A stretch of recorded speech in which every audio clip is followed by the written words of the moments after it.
한국인들은 걷기 위해 태어난 것 같습니다. 공원에 가보면 거의 대부분의 사람들이 걸어 다니고 있습니다. 걷기가 무병장수의 운동일까요? 일반적으로 좋지 않은 자세로 걸으면 오히려 부상을 만들 수도 있습니다. 잘 걷기 위한 많은 요소가 필요한데요. 중요한 것을 먼저 고려해서 운동하는 것이 필요합니다. 첫 번째는 발바닥의 사용인데요. 걸을 때 처음에 지면에 닿는 발바닥의 위치는 뒤꿈치여야 하고요. 그 다음에 발바닥, 그리고 엄지발가락. 이렇게 세 가지가 순차적으로 닿고 있는지를 확인하셔야 합니다. 만약에 그렇지 않다면 발목, 무릎 또는 허리에 부상을 일으킬 수 있고요. 그리고 두 번째로는 보폭인데요. 보폭은 본인의 키에서 100 정도를 빼는 것입니다. 제가 175cm니까요. 100을 빼면 대략 75cm가 되거든요. 그 75cm를 계산하기 어려우실 거예요. 왜냐하면 어떤 분은 160일 거고 어떤 분은 180일 거거든요. 그렇다면 간단하게 할 수 있는 방법은 오른발과 왼발을 이렇게 걷는 보폭으로 벌렸을 때 제 왼쪽 뒤꿈치에서 오른쪽 뒤꿈치까지가 보폭이거든요.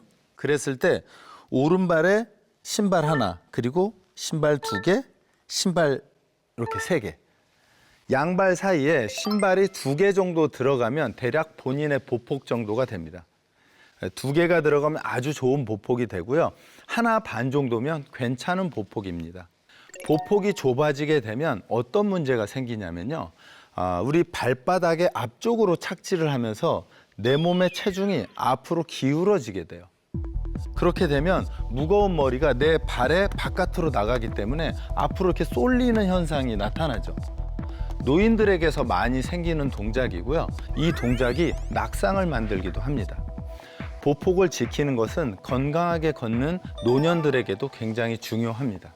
세 번째로는 속도인데요. 이 속도는 대략 초당 1.4m의 속도로 가는 건데요. 제가 아까 말씀드린 제가 75cm의 보폭을 가졌을 때 1초에 똑딱 하면 한 발, 두 발 이렇게 가야 되거든요. 그렇게 되면 똑딱 이 박자에 75cm씩 2번 움직이는 거죠.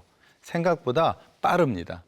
이렇게 잘 걸었을 때는 우리의 몸이 수직으로 5cm가 움직이게 되어 있습니다. 어떻게 움직이게 되냐면요.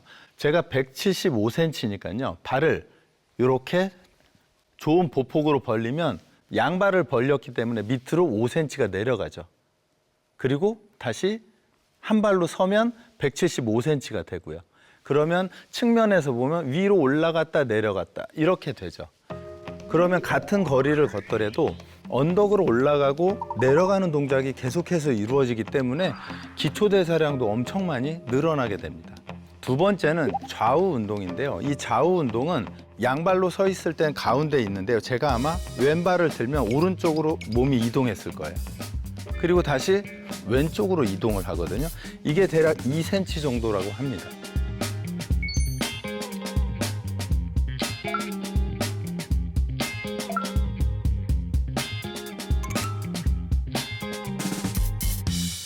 근데 만약에 제가 말씀드린 발바닥을 사용하는 것, 좋은 보폭을 갖는 것, 그리고 속도가 초당 1.4m가 안 만들어지면 대략적으로 노인의 걸음걸이 또는 몸이 안 좋은 분들의 걸음걸이가 나타납니다. 제가 한번 보여드리면 이렇게 되죠. 발은 벌어지고 허리는 구부러진 상태에서 이렇게 걸어요. 이렇게 되는 이유는 넘어지는 것에 대한 불안 때문에 양발을 벌리고 넘어지지 않기 위한 행동을 하시는 거예요. 그래서 젊은 분들도 저도 그렇고요. 겨울에 빙판이 생기면 저도 그렇고 무서우니까 우선 발을 벌리고 허리 숙이고 안 넘어지기 위해서 걷죠. 그래서 좋은 걸음걸이가 안 되는 분들은 아마도 이런 넘어지지 않는 곳에서도 빙판의 느낌이 나는 거죠. 그래서 잘 걸으려면 발바닥을 잘 써야 한다. 보폭은 키에 100을 빼야 한다. 그 다음에 속도는 초당 1.4m 이상을 걸어야 한다. 이렇게 세 가지 꼭 기억해 주시고 실천해 보시면 좋을 것 같습니다. 보통 걷기 하면 아마 그렇게 얘기하실 거예요. 주변 지인들과 오늘 몇 보 걸었어, 몇 시간 걸었어 이렇게 양적인 것만 이야기를 하거든요. 조금 전에 말씀드린 것처럼 그 세 가지 중에 속도를 말씀드리면 여성이 갱년기가 되는 50대에 걷는 속도가 급감합니다. 이거 무슨 말이냐면요. 몸에 근육이 엄청나게 빠지고 있다는 거예요. 남성은 대략 70대에 걷는 속도가 급강하거든요. 이러면서 몸이 늙습니다. 그래서 우리가 걷는 속도를 유지한다는 것은 사실은 노화를 막고 있다는 것입니다. 그래서 여러분이 지금 공원을 걷고 있다면 몇 발을 걸었는지도 중요하지만 내가 어느 정도의 속도로 잘 걷고 있는지에 대한 확인이 꼭 필요합니다. 저와 함께 질적으로 올바른 동작, 좋은 동작으로 걷는 방법을 알아보도록 하겠습니다.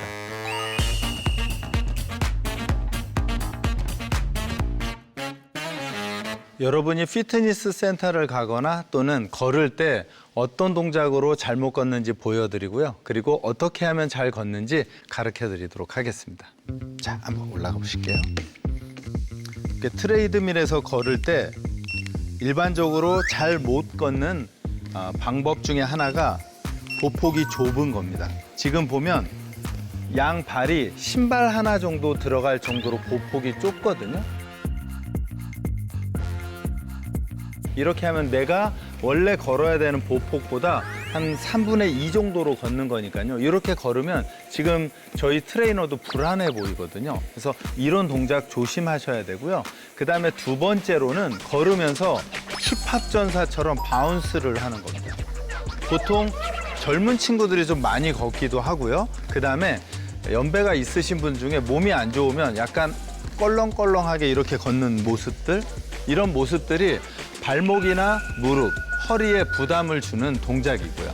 그리고 세 번째는 핸드폰을 보면서 머리가 숙여진 상태예요. 젊은 사람들은 이렇게 머리가 숙여진 상태라 앞솔림이 생기고요. 나이가 많으신 분들은 핸드폰이 없다 하더라도 발보다 머리가 앞쪽에 있기 때문에 무게중심이 앞쪽에 있어서 앞으로 쓰러질 것 같습니다. 이런 부분들이 낙상의 위험을 키웁니다. 잘 걷기 위해서는 우선 속도가 1.4m를 넘어야 하고요. 그리고 보폭은 양발의 사이에 신발이 하나 반 이상 들어가야 합니다. 자, 그러면 잘 걷는 동작을 한번 해보도록 하겠습니다. 네, 이렇게 걸었을 때 양발 사이에 신발이 하나 반 정도 들어가면 좋고요. 그리고 뒤꿈치가 지면에 닿고 발바닥으로 체중이 이동하고 엄지발가락으로 밀어내는 이 세 개의 동작이 만들어졌을 때 우리는 아주 잘 걸었다고 합니다.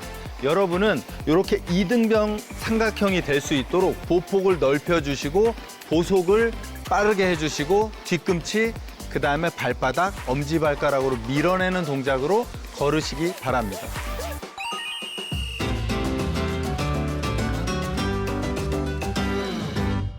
여러분들은 혹시 어떻게 걷고 있는지 알고 계시나요? 팔자걸음은 대체적으로 무지외반증이나 또는 무릎의 부상을 일으킬 원인이 높습니다.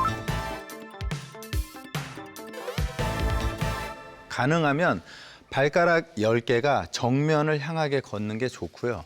두 번째로는 쩍 벌리고 걷는 걸음입니다. 아마도 이런 방식으로 걸으시겠죠. 이렇게 걸으면 무릎의 내측이 전방을 향하면서 무릎의 꺾임이 심해집니다. 이런 걸음은 무릎의 부상을 일으킬 가능성이 아주 높아집니다. 세 번째로는 발목을 사용하지 않고 걷는 걸음인데요. 그 걸음은 허리의 부상과 무릎 부상을 일으킵니다. 아마 여러분 요새 보신 휴머노이드의 걸음이 발목을 사용하지 않는 걸음이거든요. 이렇게 걷습니다. 발바닥이 계속 지면을 바라보면서 그냥 들었다 내리는 동작이 되죠.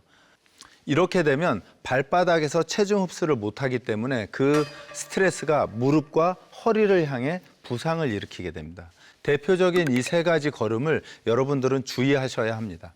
어르신들이 대체적으로 발의 앞쪽 부분에 굳은 살이 많이 생기는 이유는 조금 전에 말씀드린 스텝은 좁고 머리는 앞으로 나가면서 무게중심이 발 앞쪽에 있기 때문입니다.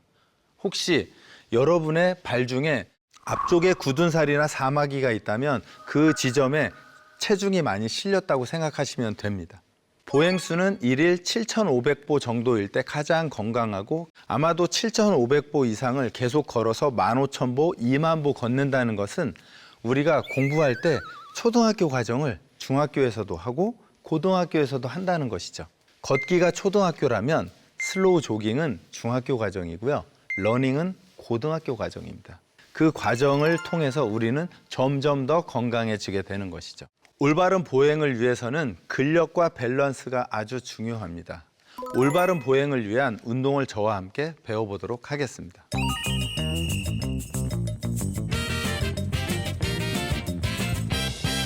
종아리, 허벅지, 엉덩이를 동시에 사용할 수 있는 변형된 스쿼트를 한번 해보도록 하겠습니다. 자, 양발을 어깨보다 조금 넓게 벌려주시고요. 그리고 뒤꿈치를 살짝 듭니다. 이렇게 해서 발끝으로 쓴 상태에서요. 천천히 앉아보실게요. 앉아서 스톱. 종아리, 허벅지, 엉덩이에 힘이 들어온 상태에서 일어나면서 허벅지와 엉덩이로 힘을 쪼입니다. 이때 아마 몸이 흔들리실 거예요. 천천히 움직이면서 그 흔들림을 잡아주시면 됩니다. 다시 천천히 앉아서 앞으로 나란히, 자, 그대로 일으켜서 허벅지와 엉덩이를 조여줍니다. 그대로 8번만 더 할게요. 이때 주의하실 점은 가능하면 천천히 내려가시는 게 좋고요. 그다음에 두 번째로는 무릎이 안쪽으로 모이는 것보다 약간 바깥쪽으로 벌어졌을 때 무릎의 부상을 예방할 수 있고요. 그리고 세 번째는 몸통이 바로 선 상태에서 내려가야 합니다. 그렇지 않으면 허리가 꺾이게 되면 허벅지와 엉덩이에 힘이 잘 들어오지 않습니다. 그래서 천천히 내려가면서 호흡 뱉어주시고요. 네, 그리고 다시 일어나면서 허벅지와 엉덩이를 조여주십니다. 이 조여줄 때 약간 배변을 참는 느낌으로 조여주시면 엉덩이가 훨씬 더 강화됩니다. 이렇게 해서 반복 횟수는 10회에서 시작해서 15회까지 점차적으로 늘려주시면 되겠습니다. 다음엔 동적으로 균형을 잡는 동작인데요. 이렇게 십자가로 그림이나 마크를 해주시고요. 왼발로 서시고, 자, 오른발은 살짝 들어서 양손은 허리에 올려주시고요. 발끝으로 콘을 살짝 찍습니다. 그리고 다시 제자리. 다시 오른쪽 콘을 살짝 찍어주시고요. 그리고 제자리. 반대로, 그렇죠. 뒤에 찍고, 그리고 대각선 뒤쪽으로 천천히 찍고, 네, 제자리로 옵니다. 자, 아주 어려우실 텐데요. 만약에 처음에 하면 한 뼘만 닿아도 괜찮습니다. 우선 조금만 가보실게요. 그렇죠. 제자리. 그리고 힘들면 네, 지면에 닿아서 다시 들고 살짝 절반만 제자리. 다시 뒤로. 자, 똑같이 한번 해보실게요. 움직이기 때문에 그냥 서 있는 동작보다는 훨씬 어렵거든요. 그래서 처음에는 조금만 나가시고 괜찮아지면 점차적으로 증가시킨다고 생각하시면 되겠습니다. 자, 이제 길게 한번 최대한 뻗어 보실게요. 그렇죠. 제자리. 그리고 측면으로. 그리고 제자리. 뒤쪽으로. 네, 제자리. 반대쪽으로.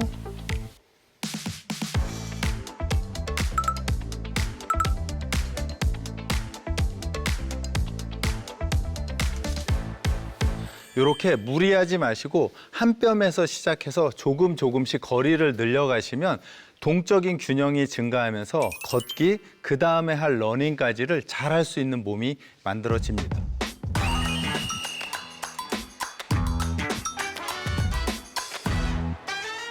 여러분 슬로우 조깅을 많이 들어보셨죠? 최근에 슬로우 조깅이 조금씩 인기를 끌고 있습니다. 잘 걷고 빠르게 걷는 분들에게는 더 건강해지기 위해 슬로우 조깅을 추천드립니다. 걷는 속도로 달리며 부상 없이 체력 향상을 할 수 있는 운동이 슬로우 조깅입니다. 그래서 미소 지을 수 있을 정도로 천천히 달리는 조깅을 슬로우 조깅이라고 합니다. 최대 심박수는 약 50에서 60% 수준으로 약간 숨찬 정도입니다. 슬로우 조깅은 러닝과 거의 동일합니다. 하지만 조금 다른 점은 발의 착지이거든요. 슬로우 조깅은 보폭이 좁기 때문에 발의 앞쪽이 닿고 뒤꿈치가 닿게 되어 있고요. 러닝은 보폭이 슬로우 조깅보다 넓기 때문에 발의 전체 면적이 닿고 그리고 발끝으로 밀어내는 주법을 사용합니다. 지면의 충격량을 보면 걸을 때 대체적으로 체중의 1배에서 2배 정도가 실린다고 하고요. 우리가 7, 80% 이상으로 빠르게 달리면 충격량이 4배에서 6배 정도가 됩니다. 그렇기 때문에 오래 달릴 수 없게 되는 것이죠. 슬로우 조깅은 충격량도 줄여주고 운동의 강도도 줄여주기 때문에 오랫동안 지속할 수 있는 운동입니다. 슬로우 조깅의 효과를 보면 우선 첫 번째로는 체중 관리에 도움이 됩니다. 걷는 속도로 뛰기 때문에 운동의 강도는 높아집니다. 두 번째로는 러닝보다 상대적으로 무릎, 허리, 발목의 부담이 적습니다. 부상의 위험이 없기 때문에 체력이 약한 사람 또는 러닝을 이제 시작한 사람에게는 아주 적절합니다. 초보자가 유산소 운동으로 처음 시작하기에 아주 적합한 운동이 슬로우 조깅입니다.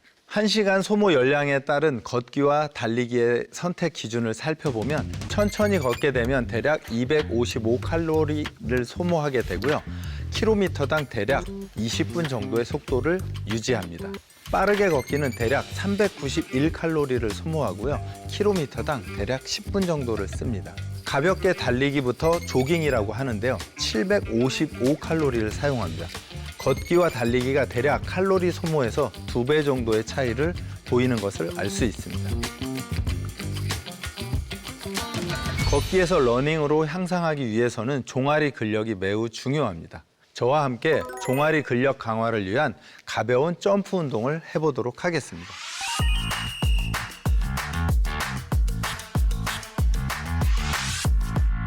이번 운동은 종아리에 힘과 스피드를 붙이는 운동입니다. 양발은 골반 넓이로 벌려주시고요. 최대한 빠르게 높이 올라갔다가 천천히 내려옵니다. 그러죠? 다시 높이, 천천히, 다시 높이, 천천히. 이렇게 돼서 안정적으로 올라갔다 내려왔다가 되면은요. 그때부터 속도를 높일 건데요. 최대 속도로 20번을 해보겠습니다. 무릎은 구부리지 마시고요. 최대한 빠르게 올라갔다 빠르게 내려옵니다. 둘, 셋, 그렇죠. 넷.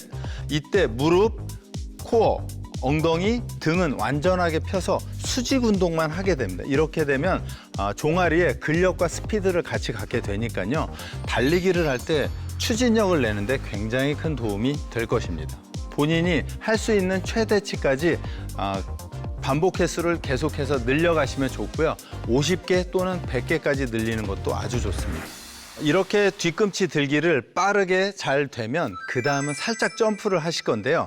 양손을 허리에 올리시고 이번에는 무릎을 사용하지 않은 채 가볍게 점프를 해보시겠습니다. 아마 줄넘기 한다고 생각하시면 되고요. 무릎을 곧게 편 상태에서 발끝으로 점프를 합니다. 착지할 때 몸을 직선으로 두고 이렇게 발이 지면에서 살짝씩 떨어지게 점프를 해주시면 좋고요. 반복 횟수는 30에서 50번까지 반복하시면 좋고요. 착지할 때 호흡을 뱉어주면서 코어를 안정화시켜 주시면 훨씬 더 운동이 잘 됩니다.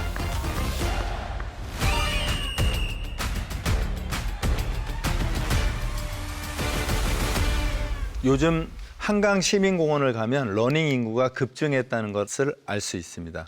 제가 대략 10년 전만 해도 러닝을 하면 저 빼고 다른 분들은 거의 다 걸어 다녔거든요. 하지만 요즘은 걷는 분들보다 뛰는 분들이 많아졌고요. 가끔 슬로우 조깅하는 분들도 있습니다. 점점 대중화가 되어 있어 기분이 좋기도 하는데요. 문제는 잘 달리는 분들이 별로 없다는 거예요. 저도 러닝을 하다가 그런 분을 만나면 제가 붙들고 가르쳐 드리고 싶은데 가르쳐 드리면 너 뭔데 나한테 와서 이래 이럴까 봐 그냥 눈 감고 입 딱 다물고 저 혼자 운동을 합니다. 그래서 오늘 저와 함께 부상 없이 제대로 달리는 법을 한번 배워보도록 하겠습니다. 일반적으로 발의 착지가 부상과 연결되어 있기도 하거든요. 힐 스트라이크라고 하는 뒤꿈치가 강하게 닿는 주법은 안정감이 있고 편안하긴 하지만 무릎에 충격이 많이 갑니다. 그래서 무릎 부상이 생기고요. 미드풋이라고 하는 발 전체가 닿는 것이 가장 효율적이고 균형감이 좋습니다. 따라서 부상의 위험도 없죠. 러닝을 할 때 부상을 예방하기 위해서는 첫 번째, 올바른 달리기 주법이 필요합니다. 두 번째는 내 체력에 맞는 러닝 양과 강도, 빈도의 조절이 필요합니다. 세 번째는 잘 자야 하고요. 잘 쉬어야 하고요. 잘 드셔야 합니다. 네 번째는요. 회복 운동인데요. 이 회복 운동은 근력 운동과 일반적으로 유연성 운동이 잘 회복을 시키는 핵심 요소입니다. 이렇게 네 가지를 균형 있게 했을 때 여러분이 건강하고 행복하게 오래도록 달릴 수 있습니다. 저는 여러분들이 100세까지 달렸으면 좋겠습니다. 저 역시도 그러려고 노력하고 있습니다. 올바른 달리기 주법을 배우기 위해서는 첫 번째, 180의 케이던스를 유지하는 것입니다. 이 케이던스가 깨지게 되면 부상의 원인이 되기 때문에 빨리 달리든 천천히 달리든 무조건 케이던스는 180에 맞추셔야 합니다. 두 번째는 미드풋 컨택인데요. 발바닥 전체가 지면에 완전하게 닿아야 합니다. 세 번째는 오래 달리기이기 때문에 발을 높이 드는 것은 금물입니다. 이렇게 높이 드는 동작들은 단거리 100m, 200m, 400m를 달릴 때 쓰는 주법이라 우리의 발은 지면에서 가장 낮게 유지되어야 합니다. 네 번째는 몸통인데요. 몸통이 약간 앞으로 기울어진 5도에서 10도의 전경 자세를 유지해야 합니다. 이렇게 네 가지가 잘 이루어졌을 때 아마 여러분은 부상 없는 상태에서 러닝을 할 수 있습니다. 부상 없는 러닝을 위해서는 러닝하는 거리를 과학적으로 증가시켜야 합니다.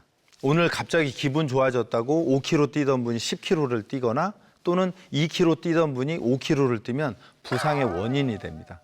첫 번째는 경쟁심을 없애야 합니다. 누가 나보다 빨리 뛰거나 많이 뛴다 해서 그 사람을 따라 뛰게 되면 부상을 일으킬 가능성이 높아집니다. 내가 얼마만큼씩 거리를 증가해야 되는지 잘 모르시죠? 러닝의 거리 증가는 주간 10% 정도가 적당합니다. 만약에 한 주간 여러분이 10km를 뛰었다면 그 다음 주차에 거리를 늘리겠다 그러면 대략 1km 정도를 늘리시는 겁니다. 이렇게 해야 안정적으로 부상 없이 거리를 증가시킬 수 있습니다. 그래서 여러분이 뛰는 빈도와 강도와 거리를 수첩에 기록하면서 과학적으로 관리할 필요가 있습니다. 혹시 여러분은 존2 러닝을 하시나요? 존3 러닝을 하시나요? 일반적으로 심박수에 따라서 이 존을 0에서 5까지 나누거든요. 이 심박수는 220에서 자기 나이를 빼면 자신의 심박수입니다. 저는 50을 좀 넘었지만 그냥 50이라 했을 때 220 마이너스 50이 되면 저의 최대 심박수는 170입니다. 그 170을 기준으로 해서 내가 심장 박동수가 몇 번을 뛰었는지에 따라서 존2, 존3가 결정됩니다. 이게 어려운데요. 여러분들은 그렇게 생각하시면 조금 쉬울 것 같아요. 그냥 이렇게 쉬고 있을 때. 그러면 자신의 안정시 심박수를 갖게 되는 거고요. 존1이 되면 보통 걸었을 때입니다. 걷게 되면 대략 90에서 110 정도의 심장 박동수가 올라가게 되거든요. 그 다음에 존2는 슬로우 조깅 정도 또는 러닝을 천천히 했을 때가 존2 정도가 됩니다. 그리고 존3 러닝은 대략 러닝을 했을 때 나타나는 심장 박동수입니다. 그래서 아마 존3 러닝이면 옆 사람과 대화가 좀 어려운 정도입니다. 그래서 여러분이 걷기에서 시작해서 슬로우 조깅, 러닝까지 가면 심장과 폐의 기능이 좋아지면서 혈액순환, 그다음에 심장폐, 뇌의 기능들이 전체적으로 향상되는 건강 증진을 만들 수 있습니다. 그럼 지금부터 달리는 동작을 정확히 배워 부상 없는 달리기를 배워보도록 하겠습니다.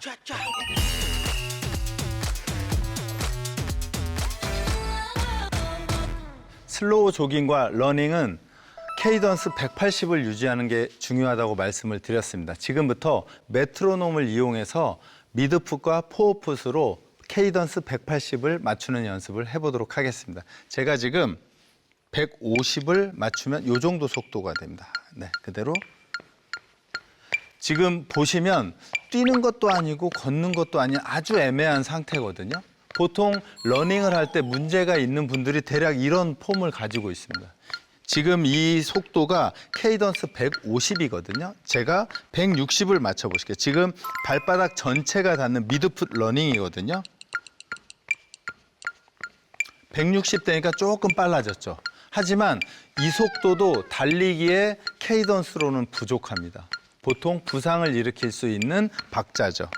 자, 그 다음은 170까지 끌어올려 보실게요. 지금 이 속도가 170이거든요. 아주 좋지는 않지만 나쁘지도 않은 상태입니다. 최적은 175 또는 180을 만드는 겁니다. 자, 180으로 한번 달려보겠습니다. 하나, 둘, 둘, 셋, 넷. 자, 여기서 중요한 건 호흡이 뱉어져야 하고요. 그리고 발이 디뎌지는 상태에서 몸이 밑으로 내려가는 게 아니라 쭉 펴지는 상태가 되어야 허리나 무릎의 부담을 줄일 수 있습니다. 그래서 만약에 집에서 이렇게 바닥에서 뛰어도 괜찮고요. 혹시 트레이드밀에서 뛴다면 이 메트로놈을 두고 박자를 맞추면서 뛰면 부상 없이 달리기를 훨씬 더 안정적으로 할 수 있습니다. 자, 이번에는 포어풋을 이용해서 속도를 조금 더 낼 수 있는 러닝을 해보도록 하겠습니다. 마찬가지로 메트로놈을 150에 맞춰서 하겠습니다. 자, 뒤꿈치 대지 마시고요. 발바닥 대지 마시고요. 지금도 마찬가지로 걷기와 뛰기에 굉장히 애매한 정도거든요. 이게 150 케이던스고요.